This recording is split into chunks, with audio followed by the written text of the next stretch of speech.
Hello and welcome to the lecture series on railways, harbour tunneling and airport for the subject code 18CV 645, module 3, session 8. In this session, we are going to discuss about tunnel drainage, tunnel ventilation and safety in tunnel construction, and lastly the references. Moving on to the tunnel drainage, good drainage is always preferable, because as we know that in case of tunneling, it is proved to be very essential in order for the safety of operation and also smooth smooth operation during the construction period and also from the after construction. The sources of water for this purpose may going to be groundwater, or the whatever the water which is been coming out, or it is been collected by the washing of an borehole. So these two are going to be the major sources of water. So immediately it has to be drained out to have the proper operation of the tunnel construction. The water which is being collected in the sump well are going to be pumped out, or otherwise the tunnel which is having a number of sumps to be provided for the collection of this water. So this number of sumps depends upon how much discharge it is being collected from each of the locations. So after the construction is going to be getting over, the drainage ditches are going to be provided with a long, that is along the length of the tunnel, so that the slopes from the portal it is going to be towards the sump that is to be provided, or otherwise it can be used by pumping the water to the outlet point. Next is going to be the tunnel ventilation. So tunnel ventilation should be properly provided, as we know that during the construction activity, so whatever the workers it is inside the tunnel requires a fresh oxygen or the fresh air. So from that point we need to provide fresh air for the workers in the construction. So apart from that one, whatever the gases or the fume it is been liberated due to the dynamite or any gases it is been any objectionable gases or the pole gases, it should be removed from the construction site. So apart from that one, ventilation is also going to be needed to remove the dust it is been created by the any of the construction activities like drilling, blasting, or otherwise any other type of tunneling operations. Moving on to the types of tunnel ventilation. So we are going to be having namely 4 types. First is a natural method of a ventilation. Second is mechanical ventilation by using a blow-in method. Next is mechanical ventilation by exhaust method, and last method is combination of both blow-in and blow-out method. So these 4 methods are regularly used in case of tunnel ventilations. Moving on to the first one, that is a natural method of a ventilation. This is achieved by using drilling a drift through the tunnel from the portal to portal. So if you provide the drift, then naturally the ventilations are going to be taken care. So in most of the cases, natural ventilation is not sufficient because of a larger volume or the dimension. So hence some artificial ventilation is going to be required to get a proper ventilation. So next method is going to be the mechanical ventilation by blow-in method.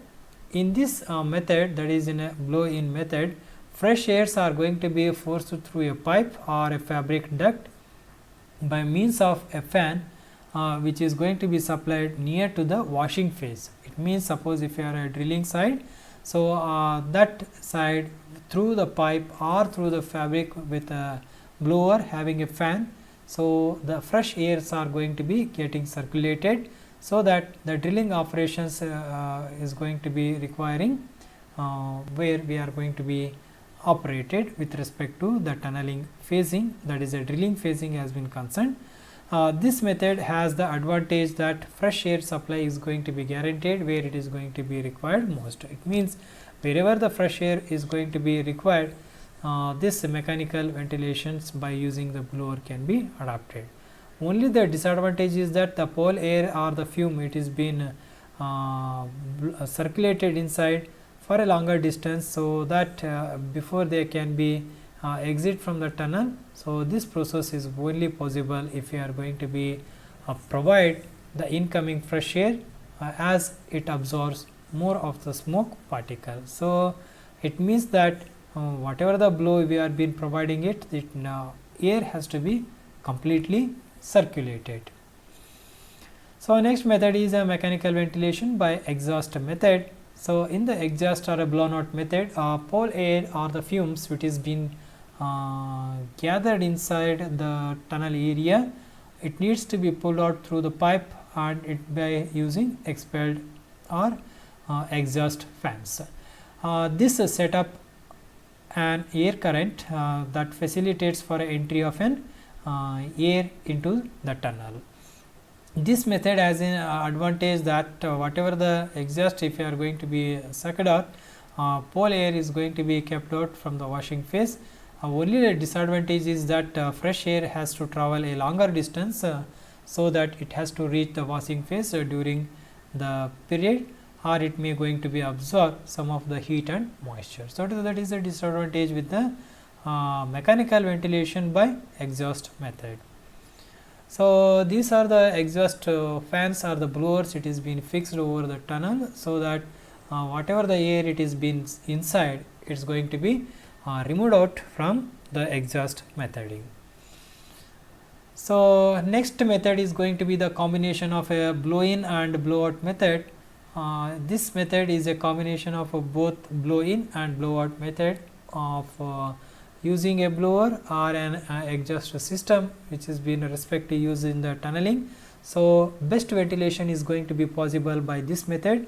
So as we know that after blasting, the exhaust fumes are going to be get removed by the blow in or a blow out method. So after some amount of a time, fresh airs are once again recirculated through the duct.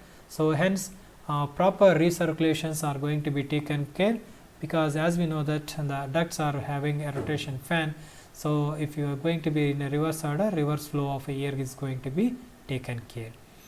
So this diagram shows how blow in and blow out method are going to be adapted. Say for example, this is the tunnel where it is been having a shaft, or where we are going to be providing the blow in or a blow out method.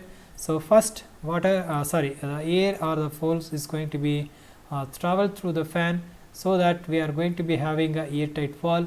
So whatever the fan it is going to be sucked out, it is being filtered and it is being taken away. So fresh airs are once again going to be recirculated. So through this one, the the air is going to be blown outside or blown inside, so that the fresh air is going to be recirculated inside the tunnel. So whatever the muck or whatever the exhaust fumes are there, then it is been once again blown in or out depending upon the necessity of a air and the quality of a air it is been required, and the percentage of oxygen it is required. So depending upon that criteria, the required amount of fresh airs are going to be getting circulated. So this is how we are been providing with the different techniques for the ventilation of a tunnel has been concerned. So as a quick brush up, we are going to be referring namely the four methods. First one is a natural method, that is by using a drift method. Rest of the three is going to be blow in or a blow out method or combination. So these four methods are going to be used for ventilation of tunnel has been concerned. So this is the image in which it has been showing some amount of duct through the fans we are been circulating. The fresh air or a number of blowers are being fixed through the vent. The air can be circulated in or out depending upon the site condition. So next is going to be the safety of operation of a tunnel construction. So as we know that tunneling is going to be always a risky job, because whatever the tunnel we are going to be constructed, always there might be a hazardous. First one is with respect to the blow of a explosive, then falling of a material like that. Hence tunneling is a difficult and hazardous, and also it is a time consuming process. Hence systematically we should provide some safety for all the times as far as the construction activity has been concerned. So normally different types of accident it may going to be taken place in case of tunnel constructions is going to be falling of a rock or any loosened muck, it is loosened by the blasting. So also during the loading or hauling of a muck, if you handled improperly, that is explosives, so that is also going to be accident may going to take place. Next is during the shaft operations, then a cramped working space. So that is a accidents natures, it is usually occurs in case of tunnel construction. So few tips has been suggested to prevent the accident, or we can prevent during the actual tunneling operation. Equipment and tools should be in a good working condition. So whatever the equipment if you have been using, it should be good working condition, it means it should be properly repaired and inspected. So after that one, visual inspection should be done to detect the seams or planes of weakness, so that in order to avoid the falling of loose or a falling rocks has been concerned, there should be a provision for sufficient support by ensuring that tunneling is going to be properly in order to avoid the collapsing of a tunnel or falling of a rock. There should be a provision of good lighting, non-slippery walkway, and particularly is going to be helped to relieve the strain of cramped working spaces. So provision should be made for a removal of extra debris or a refuges that is going to be there to have a good drainage in order to avoid the accidents. So that's what ventilations plays a vital role. Apart from that one, a communications facilities to be provided inside the shaft for in case of any accident, the communication can be done for the controlling room or rescue operations team. So in case of any accident during the explosion, so firefighting equipment should be kept ready, so it provides in all point for the rescue operations or mitigating the fire. Safety signboard should be always provided as at all the key locations, so try to wear the mask or for exhaust fume, or wear the glasses, helmet, gums, or otherwise the security jackets, etc., or the hand gloves like that. The proper signages or boards to be provided from the safety of operation or during the construction. All workers should be medically fit. They should, when it can get inside the tunnel, they should be physically examined periodically by the doctor. So in case they should provide with first aid facility at the site in case of any emergencies. So as I had explained, wearing of a helmet is compulsory and it is mandatory. So with this note, we are going to be concluding the today's session with respect to tunneling, with respect to the safety of construction and ventilation. To prepare this session, once again we had referred the standard textbook as per the prescribed syllabus and Wikipedia as web reference. Thank you.